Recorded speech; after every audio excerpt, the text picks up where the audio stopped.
Back here on the Meat Speak podcast, powered by the certified Angus beef brand. Brian Schaaf joined here in studio in the basement of the world headquarters of premium beef. Joined by meat scientist Diana Clark, chef Tony Biggs. How you guys doing? Happy June. Yes. Can you believe it's June?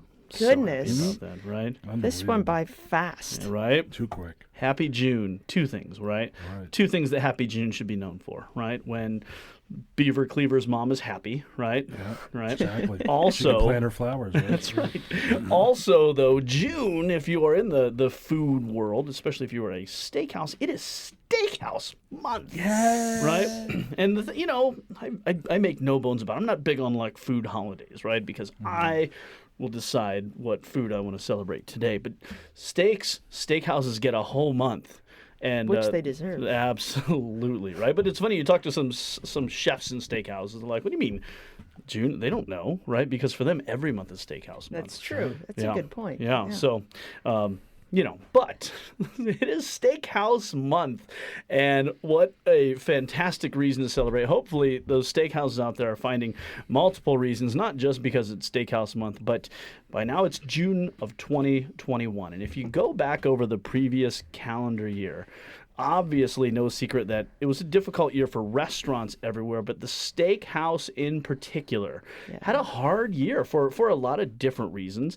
But namely the fact that steaks don't really do well in a takeout setting, right? I mean, we've got a whole episode about that, but I mean, tell us about that a little bit. I mean, we are over a year into the COVID, the takeout thing, and we've still yet to find the perfect solution to get a steak from restaurant to home and have that same experience. And you think about like the heating of the steak and everything. Usually, and that had to be, I can only imagine, a hard adjustment. Even for that, a chef preparing a steak that person's going to sit down and eat it right in front of them. You have this whole preparation, this standard method that you follow to make that perfect steak. But now I'm putting it in a box and letting it carry. And there's so many variables within there, like what type of box you're using, how far is it going, how fast is your driver going, how many red lights are they going to get stopped at, and there's this all. And then even when it gets to the door, are they going to eat it right away? Are they going to put it on their counter? Or what are they going to do with it? And so it adds in those variables. You have moisture in there, you have more heating. Do you undercook it? But then is it going to be too undercooked? There's so many challenges, and you honestly. You don't know what that person's going to do at the end. And that's, to me, the beauty usually a steakhouse has over any operation is that they control that cooking, that eating experience.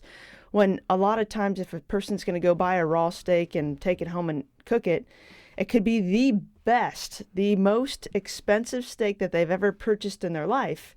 But if they don't know how to cook it, well, then they could just screw it all up. But in the steakhouse experience, that chef takes that amazing steak and just makes it an incredible dining experience at the same time, because you have someone that's knowledgeable and knows what they're doing to deliver. So it's combining that challenge. Now I'm trying to cook this for you and provide it to you, but we still have all these variables in between. So that's not going to be the easiest thing done for sure. Yeah. You mentioned packaging, Chef. You obviously did a lot of homework on packaging. Right now, knowing where we are now, the knowledge base that we have, what's the perfect package to, if your hands are tied and you still have to do this, where are you going? Well, from previous episodes we did on this topic during the COVID, it was just so interesting. My eyes were open because, we visited some major branded steakhouses, and so they even admitted it, and as Diana mentioned, it's so difficult to get a steak from A to Z, and we all know that steam is a steak killer, right? Mm-hmm. So some of the packaging I kind of liked was this corrugated plastic with the little grooves on the bottom, and then they had steam vents. At least they were thinking about this. They were thinking about their business, how to, I think there was a lot of complaints.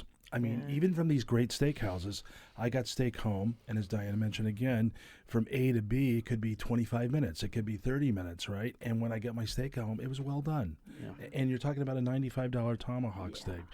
Do you really want that, right? I mean, do you expect that? It would have been better, and I hate to say this, if steakhouses just admitted it and said to their customer, hey, This is what you're going to get, and these are the problems you're might have if you don't eat this right away, and what happens. At least you're honest about it. You're not selling a $95 tomahawk with the bone disattached, and it's well done. Yeah. But I will tell you, literally, less than 48 hours ago, I was in Louisville, Kentucky, which I love Louisville. And let me. Louisville, right? There That's you how you go. say it, right? There, It helps if I you. didn't know where you were. That's right. It actually helps if you eat some peanut butter and leave some on the roof of your mouth. Louisville, right? Louisville, Kentucky, right? Home to a lot of things. But I will tell you that less than 48 hours ago, I was sitting in a steakhouse, and it was packed. It's called Steak and Bourbon. Phenomenal place. Part of the Olay group. Zach Wolf is the chef. Unbelievable. But the restaurant was packed. Steaks were coming out of the kitchen. And it felt like we have arrived, at least in Louisville, Kentucky, right? And we see it happening in Ohio. We're starting to see pockets here. We want to take today and really talk about the great steakhouse comeback, right? Because there are a lot of steakhouses, a lot of restaurants that did not come out of the pandemic.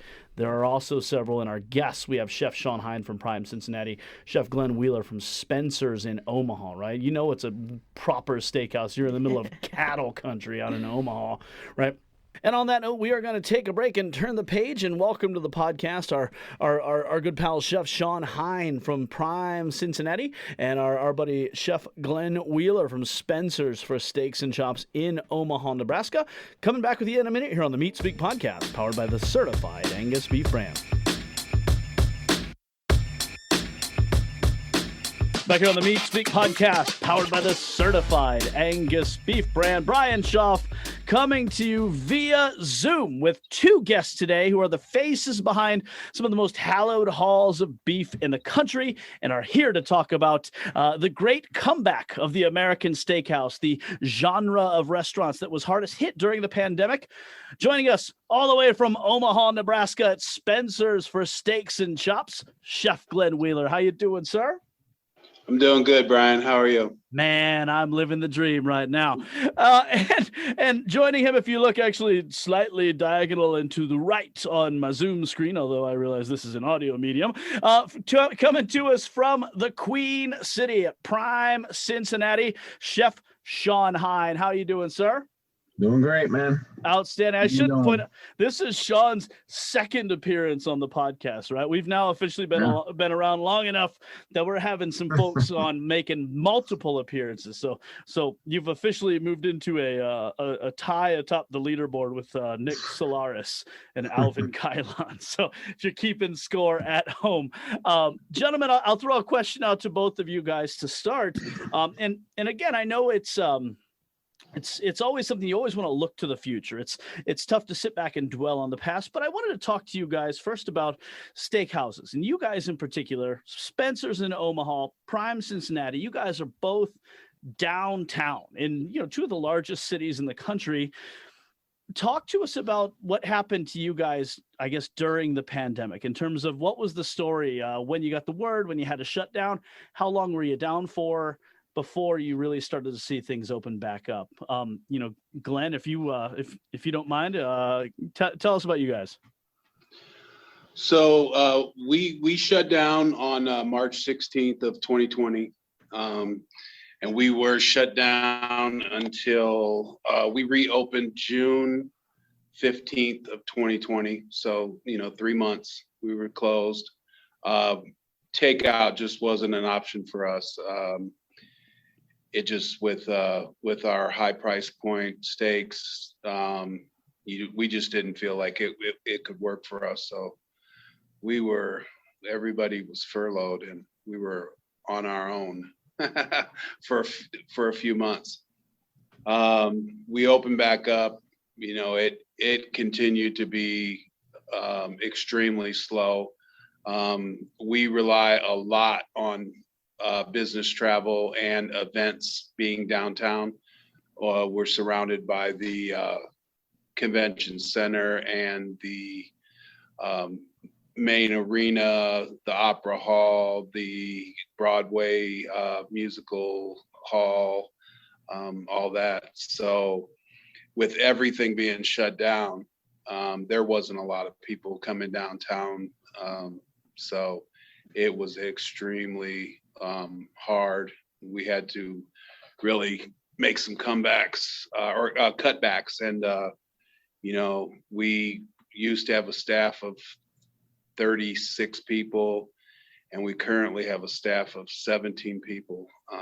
That's total. That's with servers and everything. So it's been a tough battle. We actually started to see it turn around in February of 2021.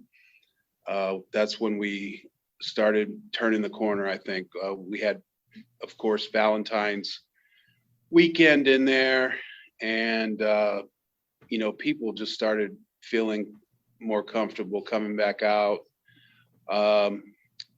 We had our we went probably 100% back in, I want to say, December probably. So we opened back up as far as restrictions fairly quick, with even when they said 100%, but then they had the 6 feet tables, so you really weren't 100%. Yeah. But we weren't filling 50% up at that point in time, so it didn't make a difference. We could space you out. We're a pretty spacious restaurant as it is, so we could space you out. But yeah, it's wide open now. The event centers have opened back up, so we've been having some sporting events, and no concerts yet, but they're coming in the next month, I believe. But we have had some big tournaments, and we had the women's volleyball, the collegiate women's volleyball bubble was here for their tournament, for the volleyball tournament. So there was like 48 teams to start with. They kind of did the same thing as they did basketball in Indianapolis. They did the bubble here in Omaha. So we saw some families, and we actually even fed a couple teams too. So Nice. Although we had to pack, they weren't allowed to come to the restaurant, so we had to pack it up to go. But anyhow, yeah. So we're starting to see, and in the near future, we did have one of our major events always every year. The Berkshire Hathaway shareholders meeting was supposed to be last weekend. That did get canceled because there's so many international travelers to that. They just went ahead and canceled it. So that got canceled, but we're rehosting the U.S. Olympic swim trials in June. College World Series will be back in June at a 50% occupancy, but still that's better than nothing. And then the U.S. Senior Open in July.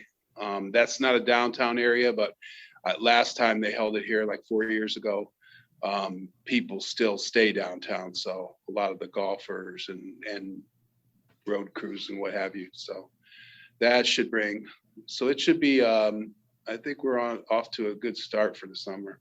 Outstanding. Shawn, how about you guys? You guys are, I guess, similar to Spencer's. You guys are right downtown. You're a couple blocks from Great American Ballpark. You are right near the Arts District. I guess what has it been like for you guys? Because I remember being down in Cincinnati, a little more drivable from Worcester, Ohio, than Omaha during the pandemic. And 8 months ago, it was a little quiet down there. Yeah, it was. We never shut down. We did takeout through the whole thing. And PPP grants really helped us along and kept our employees. We tried to keep as many employees employed as we could. Everybody took a pay cut.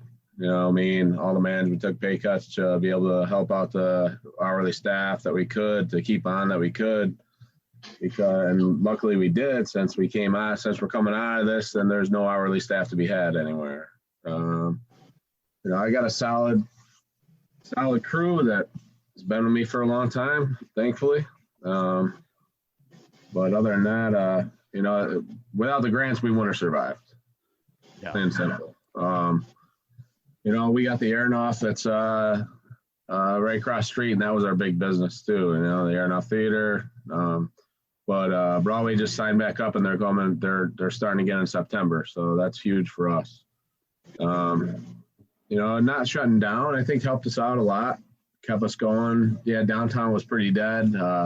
Fifth Third is big with us. They're right upstairs, and they moved their building, but they're starting to come back. I think about 50% right now. So for lunches and stuff, our lunches aren't doing too bad. We do 50 or right about 50 covers a lunch, which is pretty good. It pays the prep bills, right? So, and dinners on the weekends have been killing it.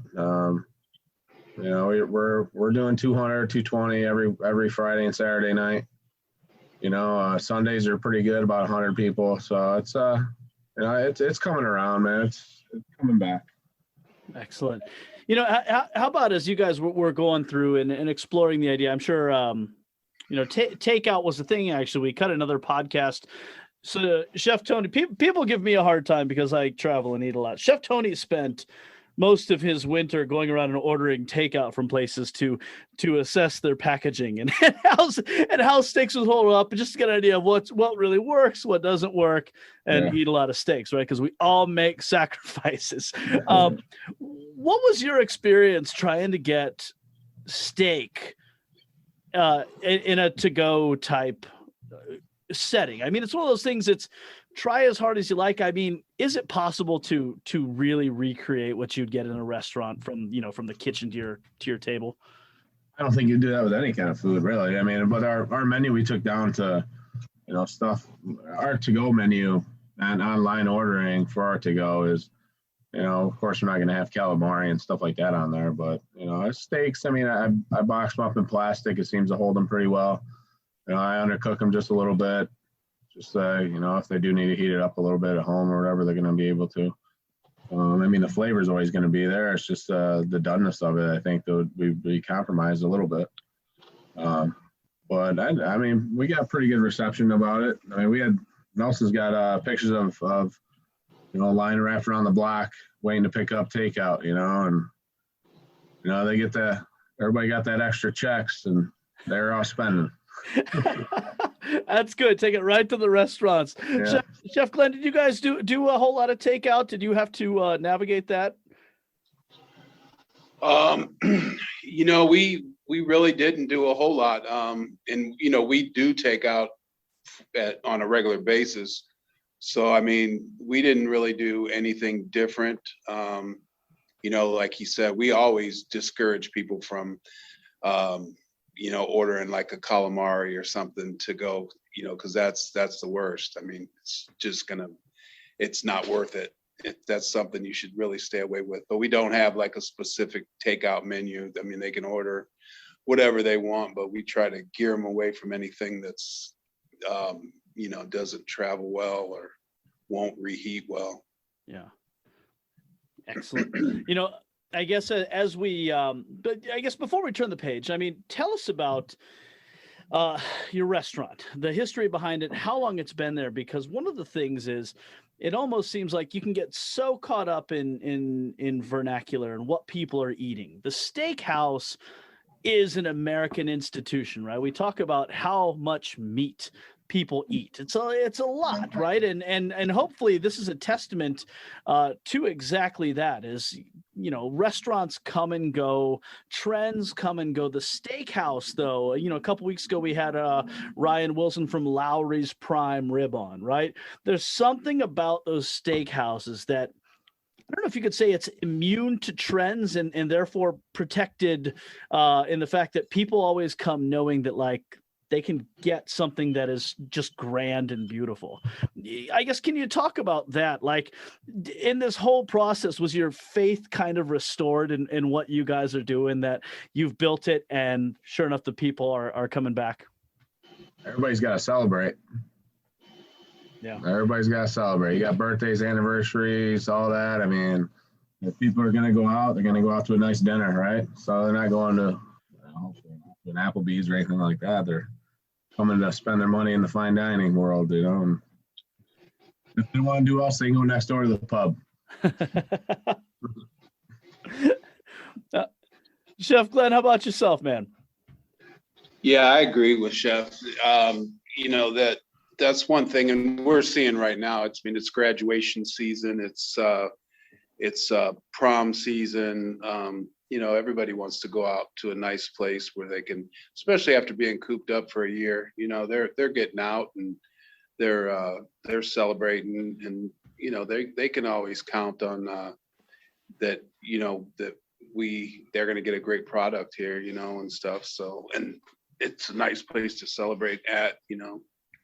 So I think that's one of the things. It's the same way with business travel. The business travelers, you know, they just want to go out and impress their guests or what have you. You know, they want the wine and the bourbon selection and all that goes along with the good beef. Yeah. There's something about going to a restaurant, even for people who are fantastic cooks, that you just can't replicate it. The bourbon certainly is a big draw for myself. But for both of you guys, as we're coming out of this, moving forward, talk a little bit about your menus and how those maybe look a little different. Our friend Matt Mitchell up in Cleveland at Flower had suggested that, you know, they've actually got one of their guys who is all he is doing now is takeouts, because they did so much takeout that it's stuck. And so now that the restaurant is back up and running, they've got that, plus they're doing takeout with that. They've done the whole thing. I guess, how do you guys, how are you looking a little different coming out of this? I guess things that you've learned or adjustments that you've had to make. I think that, sorry, go ahead. No, go ahead. I think that, you know, it's evolution, man. It's, you know, I mean, people are definitely spending their money, but it's driving, I don't know about everybody else, but our meat prices and everything are ridiculous right now. Yeah. So, I mean, I'm paying over $18 a pound for that Greater Omaha, you know. Hey, I had nothing to do with it, for the record. You know, but I mean, my prices are going up. I got rent to pay and bills to pay, and people are going to be, oh, it's too expensive.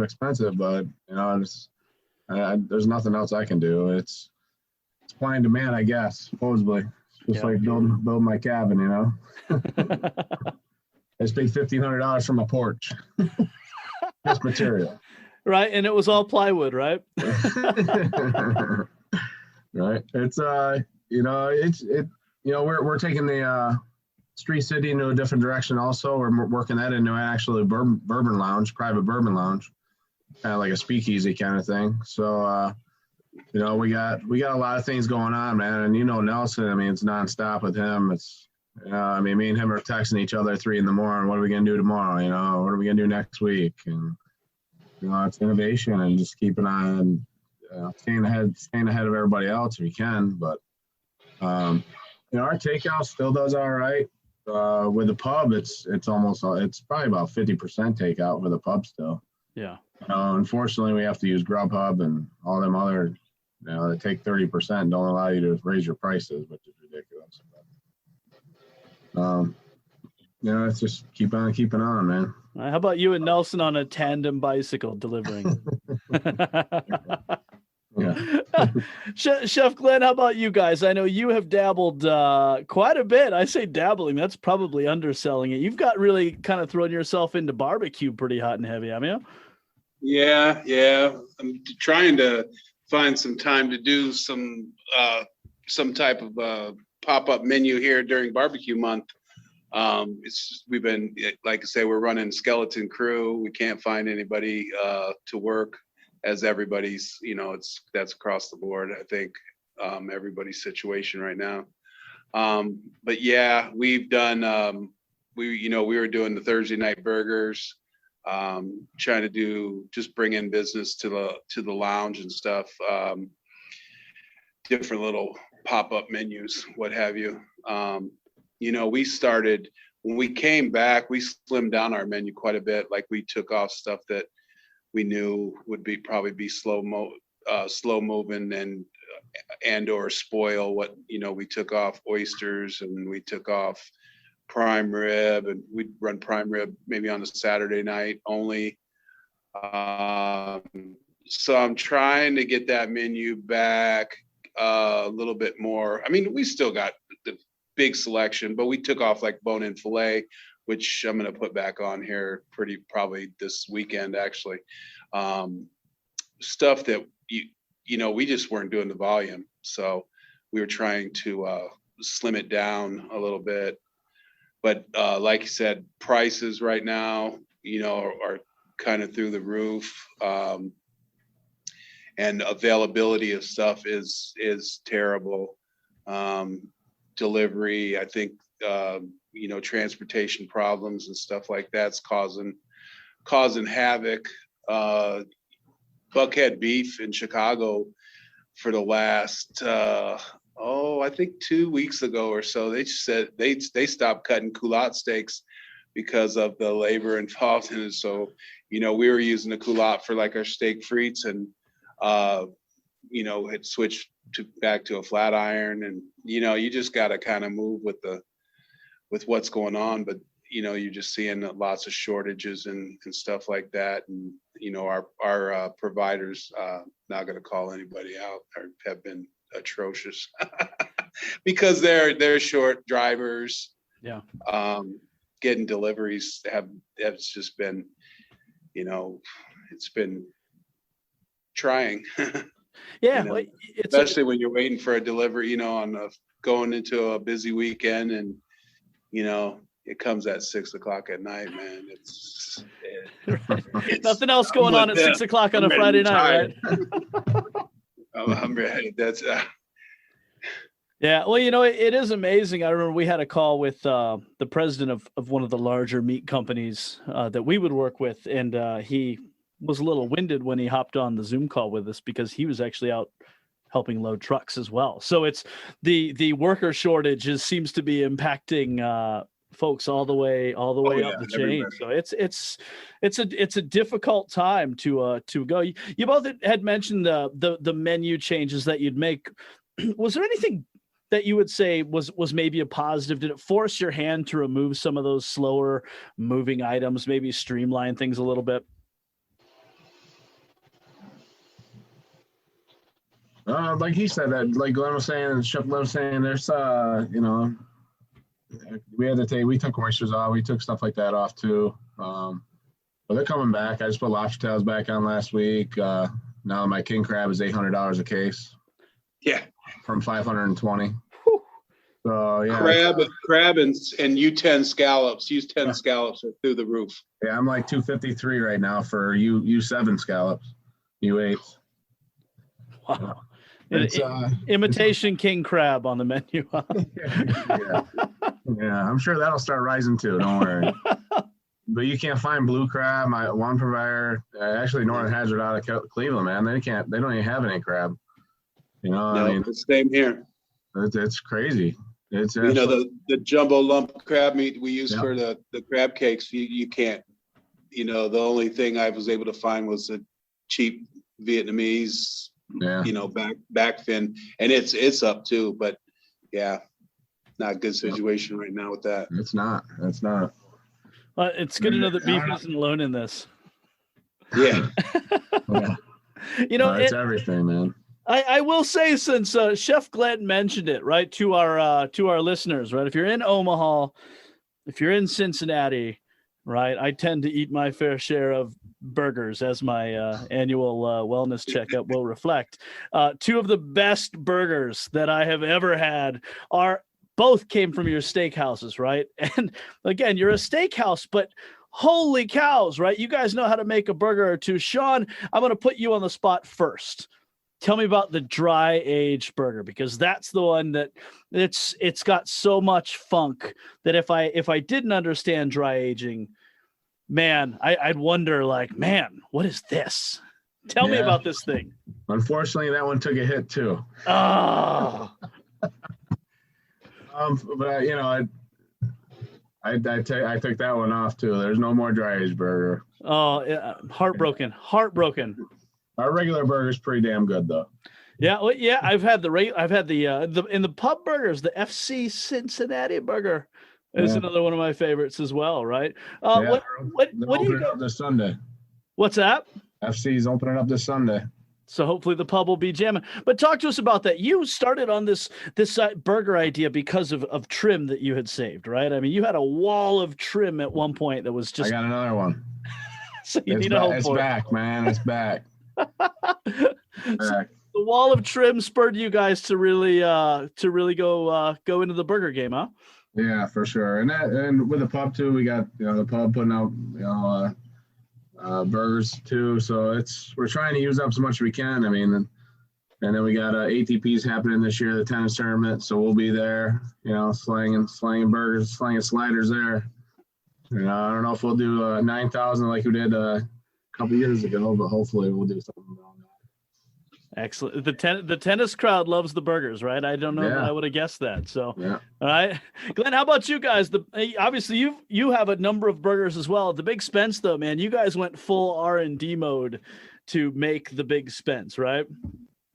Yeah, I really got into it, tried all kinds of different grinds and stuff like that. We went down to the Cisco test kitchen, tried a bunch of stuff. We were doing our burger previous to that with our trim, and it was very good. It was inconsistent though. So I wanted to get a little bit more specific in the grind and stuff like that. So we ended up, going with a short rib brisket chuck grind. But yeah, we put in a good amount of R&D into that thing, and it's a good burger. It's a good burger for sure. I can attest to it. So I'm fingers crossed coming back this summer to to feast again. And again, I'm the guy who goes into a steakhouse and gets the burger. So forgive me. I'm not the guy you're probably making big margins on. I'm just the fat guy who. Actually, you are. I make more margin on my burger than I do my steaks. Oh! Yeah, really. Well, then put me down for at least a couple of them. I guess last question before we turn you guys loose. I appreciate you taking time before the evening shift going on is moving forward, right? The steakhouse is, it's reverent, right? It's one of those things in America that like people still get dressed up to go to steakhouses, right? It's one of those things it's timeless with your dry aged beef, your dirty martini, everything is just. I think you hit the nail on the head. People want to celebrate still, no matter what's going on in the world. Where is this thing going? I guess, do you guys see any major shifts, pricing issues, which, will hopefully wax and wane as we continue. But where is this thing going? Are steakhouses sort of that bastion that's always going to be there in the American lore? Yeah, I don't see steakhouses going anywhere, man. It's it is a celebration place. It's where people want to spend their money when they do go out and they have a special occasion, right? So I mean, I don't see us going anywhere, and hopefully we can continue to build on it. Really. Yeah, I agree. If you look around, and through the history, I think they've stood the test of time. Yeah. You look at your Smith and Wolenskis and you could go on and on. There's some steakhouses that are, 50, 60, 70 years old. So I think they've stood the test of time. So that's one good thing. Amen. All right. Last question before we go. Glenn, we'll start with you, knowing your menu the way that you do. Just figuring out how diners are a little different. In Omaha, what's the number one steak people are buying? It's a filet. I mean, the filet has always been the number one seller, followed by our Spencer steak, which is our boneless ribeye. But yeah, it's always the filet for us. And believe it or not, I don't know what it is, but New York strips don't sell as well. But it just depends on who's in town, and but for It's a bone-in ribeye, sells well. That would be my favorite steak, that tomahawk on, well, it's not cowboy, not a tomahawk. But filet mignon, 8-ounce, #1 seller, followed by the 14-ounce boneless ribeye. Excellent. Shawn, how about you guys? Unfortunately, it's the filet. Ours is our 6-ounce, man. Our 6-ounce sells crazy. So it's that ribeyes and strips. It's what else you gonna do in a steakhouse, right? Yeah, you're tied to it. You're tied to it. Yeah. Is there a part of you being the meathead that you're like, tenderloin's good, right? It's gonna be tender, but you're like, how about we try some? How about we roll the dice a little bit, right? Trust us. Well, I'm that greater Omaha tenderloins I get that are, they're marbled, man. They do got the marbling. Not as good as the ribeyes, but they got the marbling in the tenderloin. So they got some flavor. I agree. Outstanding. On that note, we are going to let you guys head back into your fine dining establishments and hop back in the studio with Chef Tony and Diana Clark. Chef Glenn Wheeler from Spencer's in Omaha and Chef Shawn Heine from Prime Cincinnati in Cincinnati, right? It's not just a clever name. It would be a little strange if you had Prime Cincinnati in Columbus. So if you guys ever look to expand, we need to have that conversation. Guys, thank you for taking time to join us here on the Meat Speak podcast, powered by the certified Angus beef brand. Back here talking all things steakhouse and the great American steakhouse comeback post-COVID. It's a beautiful thing. Guys, before we move forward, I want you to take a minute. What are some of your favorite steakhouses that you guys love to pop in around the country? Being a classically trained chef, I have come to love and I think if you look back on the old steakhouses from New York, I wasn't a fan of it always, but these sizzling platters, sizzling platter you get, but they were if you think about it, they were way ahead of their time. Getting that steak off the grill at the right time and making that steak sizzle and have that crust that that's known for to your table in minutes. I got to hand it to them. Ahead of their time. There's nothing like that open hearth, like grill right to your plate, and that's the best way to eat a steak. And I tell you, someone's going to open a steakhouse like that one day, right to your plate, and it's going to be magical. Yeah. There's I'm not as traveled, and it's very hard for me to pick a steakhouse when we work with Chef Tony here. Really, it's very hard. He's pretty amazing at cooking steak. I still remember the first bite back after COVID when I had a steak. I'm like, from here, I'm like, oh my gosh, I missed this so much. But it's the experience too that you have. So there's Tom's Steakhouse. There's one that's in Southern Illinois. It's just kind of a hole in the wall, but very classic. It's a fantastic place. There's another place in Champaign, Illinois, but you actually can cook your own steaks, which I kind of like, just having that ability, but it depends on what mood I'm in. But really what drove me is the service that I got when I'm there. I maybe had went there 2 or 3 times when I was in college, but the waiter remembered what I ordered, and had made sure that I had my drink ready. I really haven't eaten here that much. I'm a graduate student, come on. But the fact that they remember that and take those details in, that's to me what makes that great steakhouse. It's you have high quality food, but it's the experience that goes along with it for sure. Well said. For me, I always notice I love the old timey steakhouse. Right, I've talked about Tropical Acres in Fort Lauderdale. So much on here, but I also love those places, and I always get caught sometimes because I don't carry as much cash as I should. Right, it's all about plastic. Right, when you go to those places, the places that don't take, it's like, all right, I know this is going to be good, right? Peter Luger's is, of course, the icon, right, underneath the Williamsburg Bridge in Brooklyn.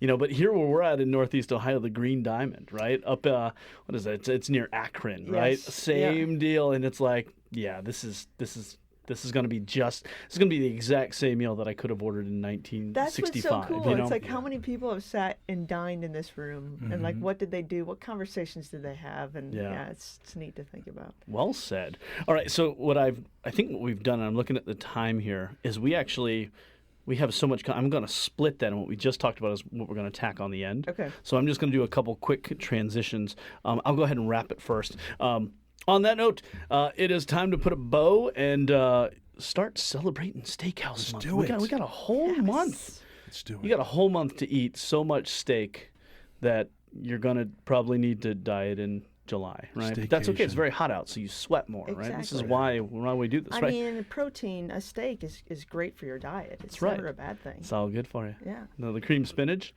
That maybe might not be a so little much. bit I like cream questionable, spinach. okay? it's good for the Yeah, mood. I That's like a mood that. enhancer. On that note, if this is your first time listening to the Meat Speak podcast, please know that we are available across all of your major podcasting platforms, including Google Play, Spotify, and Apple Podcasts. Or simply visit us on certifiedangusbeef.com/podcast. And while you're there, shop around, give us some clicks on some of the other web pages too. There's all kinds of nuggets there, degrees of doneness, there's all kinds of recipes and stuff like that. Or if you just really want to take a gander at Chef Gavin's beard and all of its magnitude. So, magical. yeah, it's definitely worth a visit. So, on that note, wishing all of you, whether you're at home, whether you're driving, whether you're listening to us in your kitchen, a happy, happy Steakhouse Month. Go celebrate your favorite steakhouses, and let's celebrate the great comeback of the Great American Steakhouse. Until next time on the Meat Speak podcast, I'm Brian Shaw for meat scientist Diana Clark, Chef Tony Biggs. We'll see you next time.